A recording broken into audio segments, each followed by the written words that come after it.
Hi guys, welcome back to the channel. So this is LMC Spartan SK025 session 2425 War 3 Chapter 3 Electrochemistry. Before we go to the questions guys, mari kita tengok dulu the big picture of Chapter 3. Ada dua subtopik, iaitu galvanic cell, talking about chemical energy tukar kepada electrical energy, and then Chapter 3.2 ataupun electrolytic cell, it's talking about the other way around, daripada electrical energy going to chemical energy.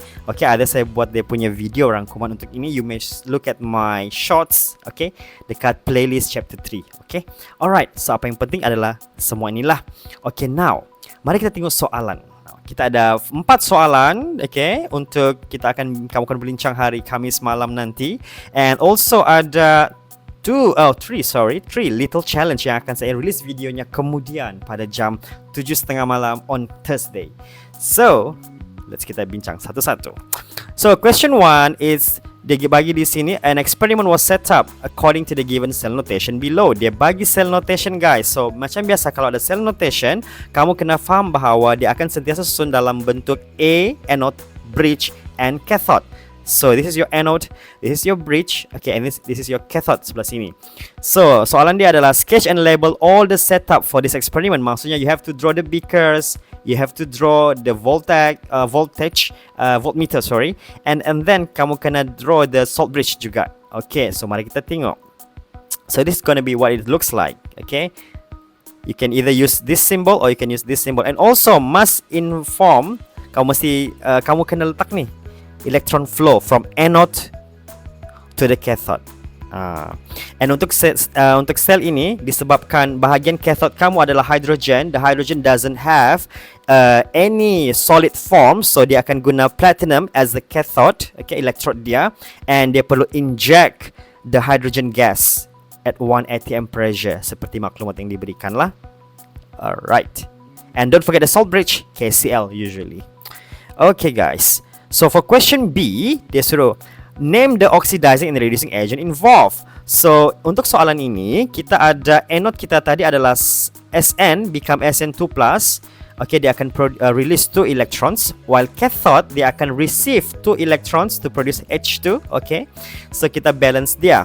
Okay, sebabkan itu kita dapat overall valence equation kita adalah seperti ini. So kita just samakan bilangan elektron yang ditransfer. Okay, make sure bilangan elektron dia sama lah. And disebabkan Sn undergo, they release electrons, that means they undergo oxidation. Kalau dia undergo oxidation, maka dia adalah reducing agent.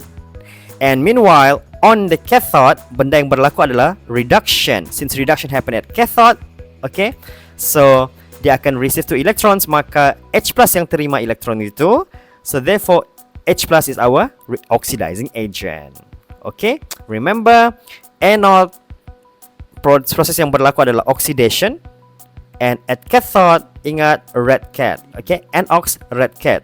Oxidation occurs at anode, reduction occurs at cathode. So whoever undergo oxidation, that's your reducing agent. Whoever undergo reduction, that's your oxidizing agent. Yang ini dan ini adalah simply your products. Okay guys, alright. So moving on, question 2. A galvanic cell has an iron electron in contact with 1 molar FeSO4 solution and a copper electrode in contact with X molar CuSO4 solution at 25. So first of all, kena faham bahawa this is your galvanic cell. Jadi, soalan pertama, write a balanced equation for the cell reaction. Jadi, kita akan identify dulu siapa anode dan siapa cathode kita. Okay, so based on this, okay, kalau dia tengok di sini, okay, kita ada Fe dengan Cu kan. Kalau kita tengok value dia di sini, Fe dengan Cu, siapa-siapa, macam mana tentukan anode dan cathode? Whoever yang more negative inode value dia akan jadi anode, whereby yang more positive inode value dia akan jadi cathode. Okay, just remember, negative node, positive cathode. Okay, so with that, kalau kita tengok, since Cu ada positive, more positive than this, so Cu akan jadi your cathode. Meanwhile, kita punya Fe more negative, obviously dia akan jadi anode. Okay, and then kamu kena tentukan, disebabkan dekat anode adalah oxidation, obviously dia punya proses adalah daripada Fe becomes Fe2+. Okay, sementara dekat kita punya cathode pula reduction kan, red cat kan, jadi Cu2 plus become Cu. Dia berkurang charge dia. Yang ini bertambah charge dia. So I'm just gonna do the arrow like this, anode oxidation. Meanwhile cathode begini arrow dia, that's reduction. Itu tips untuk kamu bagi faham dengan kawan-kawan kamu nanti. And obviously sudah buat dia punya half cell equation, then you can write the overall cell equation. Alright. Okay, for question 2B, write the cell notation for the above cell. Jadi, macam biasa, untuk cell notation, kena faham mesti ada anode, bridge, and then cathode. Okay. So, dekat anode, okay, lepas tu, dekat hujung, mestilah solid. Must be solid on the end. Okay. And then, before the bridge, make sure ada aqueous. Kalau ada gas di sana, the gas will come in between. Kalau ada gas lah, tapi di sini tiada gas kan, solid aqueous saja yang terlibat. Okay, and then since Cu kita tidak tahu dia punya concentration, dia just bagi X, so we just gonna put X there in the cell notation. Okay guys, question 2C. Now kita kena cari value of X if the cell potential is 0.78 volt. Jadi, ada first step kita kena kira dulu berapa inode cell.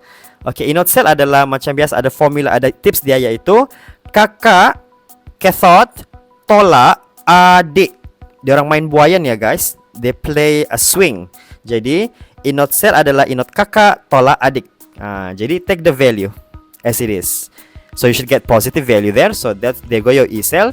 So, since kamu diberikan value, okay,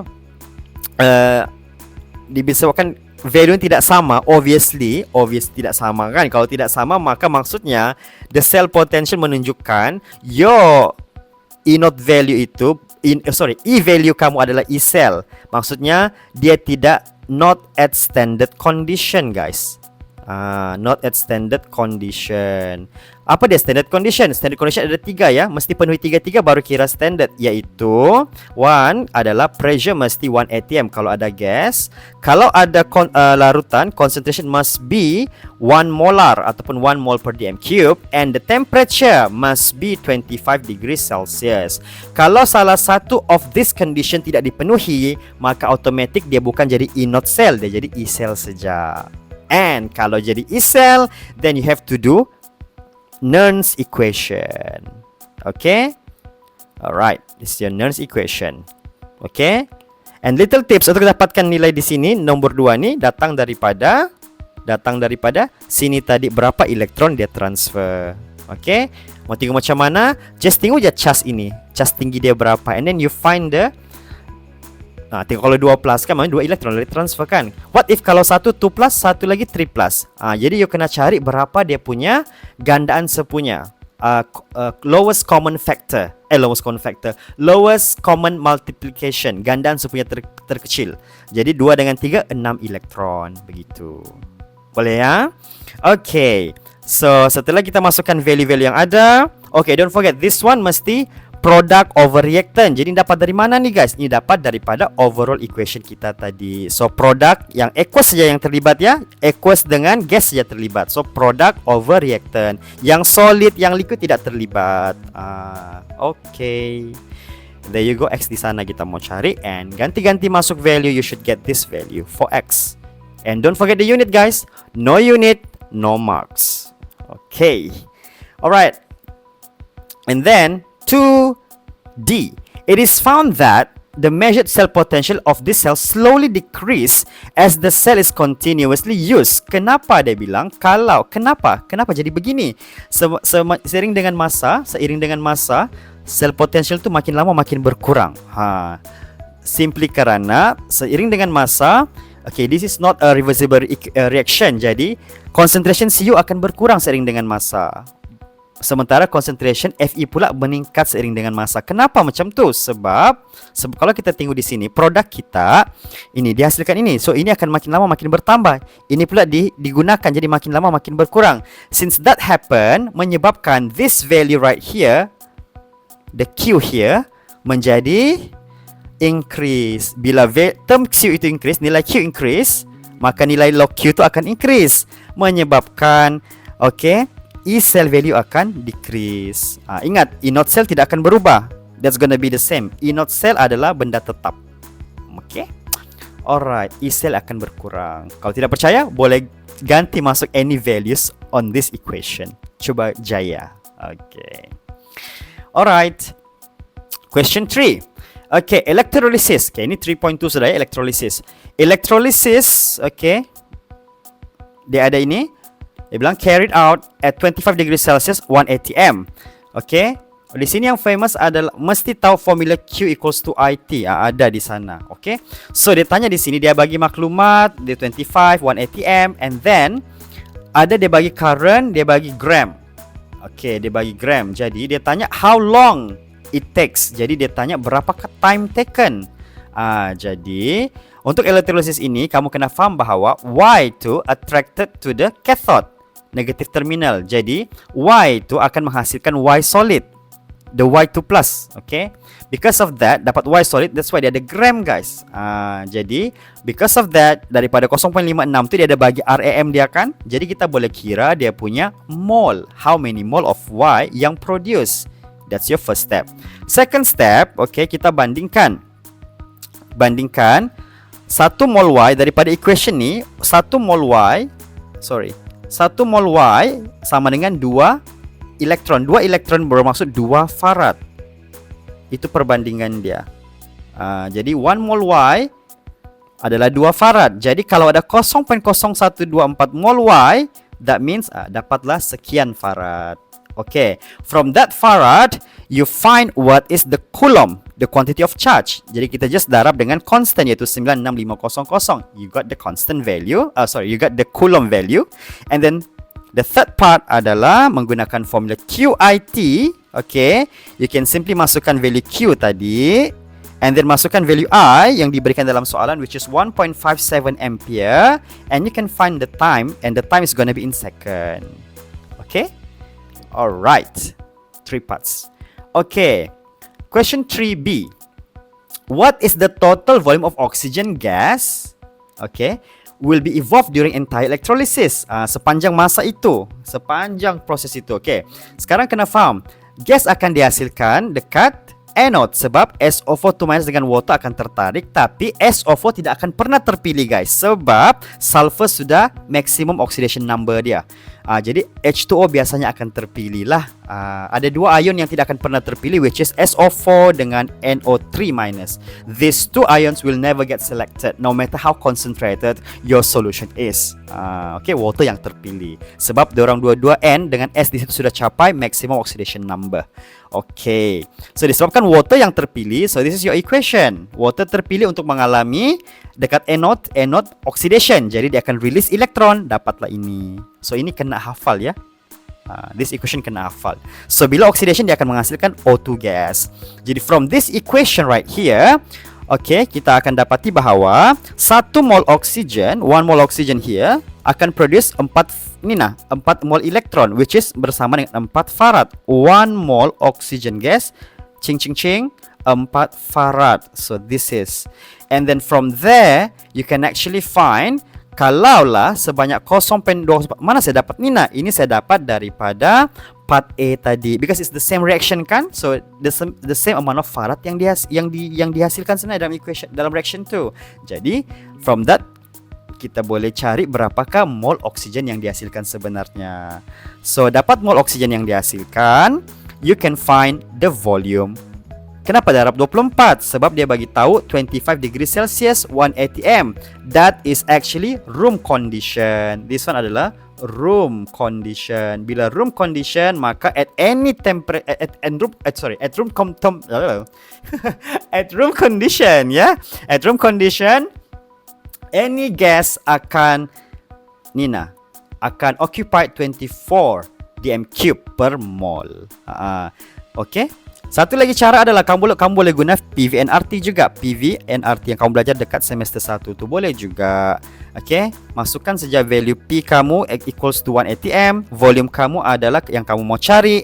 N kamu adalah this one. And then R kamu adalah 0.08206. And temperature kamu jangan lupa tukar P Kelvin. To 25 tukar P Kelvin. And you should get this value. Dia beza sikit sajalah. But both are accepted. Okay guys. Now, last question. Okay, a solution of chromium 3 chloride was electrolyzed. Okay, electrolytic cell electrolyzed using chromium anode and nickel cathode. Oh, wow. Dia guna cathode dan anode selain daripada carbon, guys. So, maksudnya dia guna active electrode. Saya mau beritahu active electrode di sini. Okay, apa kesan dia? Kita tengok dulu. Both chromium and hydrogen gas are formed at the cathode. Dihasilkan. The current efficiency with respect to formation of chromium is 64%. If a current of 30 ampere is passed through for an hour, 1 hour guys, 1 hour tu bersamaan dengan 1 darab 60 minit darab 60 saat, it's gonna be 3600 seconds by the way. Jadi first step kamu adalah, okay, dia suruh kira how many grams of chromium will be placed at the cathode. Jadi untuk dapatkan gram itu, first step kamu adalah kira dulu berapa Q. Okay, from the Q, okay, I adalah 30 ampere, sudah masukkan. Okay, time tukar pergi second, sudah masukkan. And then you're gonna get this coulomb of charge. And then that coulomb convert kepada farad. How do I get that? I just simply bahagi dengan 96500. Okay, that's how you get this. Okay, alright. So dapat farad. Okay. So dia bilang 64% efficiency. Jadi kalau 64%, ini kalau 100%. This one kalau 100% efficient.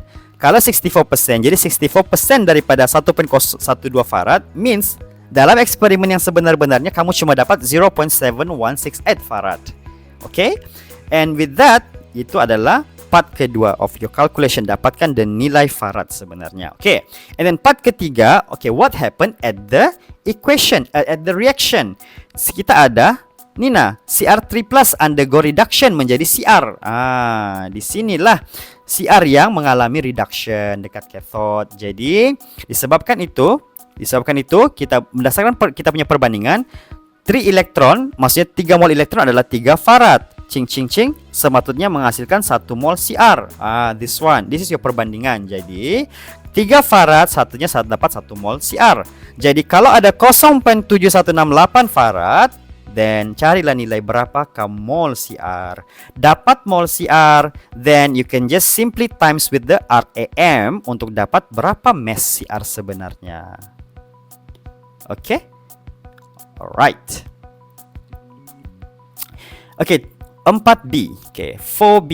Okay, what is the thickness of plating? Dia tanya thickness of plating if the nickel cathode, which is 5 cm square, is coated on both sides. So, oh wow, this is so nice question dia. Okay, first of all, menggunakan formula density sama dengan mass over volume. Okay, kita boleh cari berapakah volume sebenar-benarnya. Volume of volume of the compound yang terpilih. Jadi ini part pertama. Okay, dapatkan volume. Okay, daripada volume itu, volume of chromium yang kita plating itu. Okay. Okay, apa jadi kita boleh kira volume bahagi dengan area. Volume bahagi dengan area yang dia bagi ni. This is the area by the way. Okay, volume per area adalah sama dengan ketebalan, sebab rumus volume adalah area times the thickness. Itu volume. Ini adalah pengetahuan am yang kamu kena tahulah. Because kamu punya bentuk rod kamu tu lebih kurang macam a cuboid. Macam apa kita panggil cuboid lah kan. Dia rod. Jadi kamu kena make sure kamu tahu formula ini. Alright. So after that, okay, this is the volume bahagi dengan area, dapatlah dia punya thickness. And this thickness untuk both sides sebenarnya. Okay. And lepas untuk dapatkan thickness untuk satu side, kamu kena bahagi 2. Okay. Okay, so 0.0173 itulah jawapan dia. Okay, so this is second part and third part. Bahagi dua sebab dia ada two sides. Okay, alright.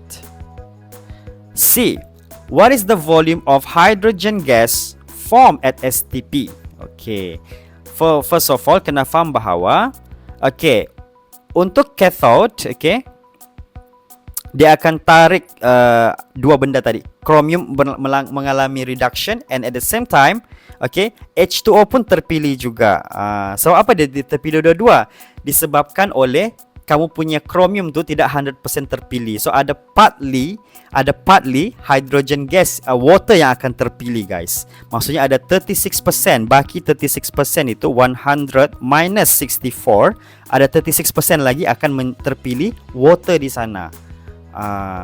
Okay, so because of that, okay, the efficiency of hydrogen gas production sebenarnya adalah 36%. Okay, alright. Kalau dia 100%, dia akan pilih salah satu, sama ada chromium saja atau water saja. But in this case, disebabkan dia cakap chromium tu cuma 64% saja, maka another 36% adalah hydrogen gas. Dari mana datang hydrogen gas? Datang daripada water punya reduction. So ada dua produk sebenarnya yang berlaku, dua reaction yang berlaku. Okay, so 36%. So that 36%, kalau kita kali dengan bilangan Farad tadi, bilangan Farad yang kita dapat dekat bahagian sini, ini kalau 100% ya. Jadi ini 100%, this one is kalau 100%. Okay, jadi 36% daripada itu dapatlah ini baki Farad dia untuk yang 36% tu. Okay, alright, so that's the first part. Berdasarkan efficiency kira, okay, dapat Farad.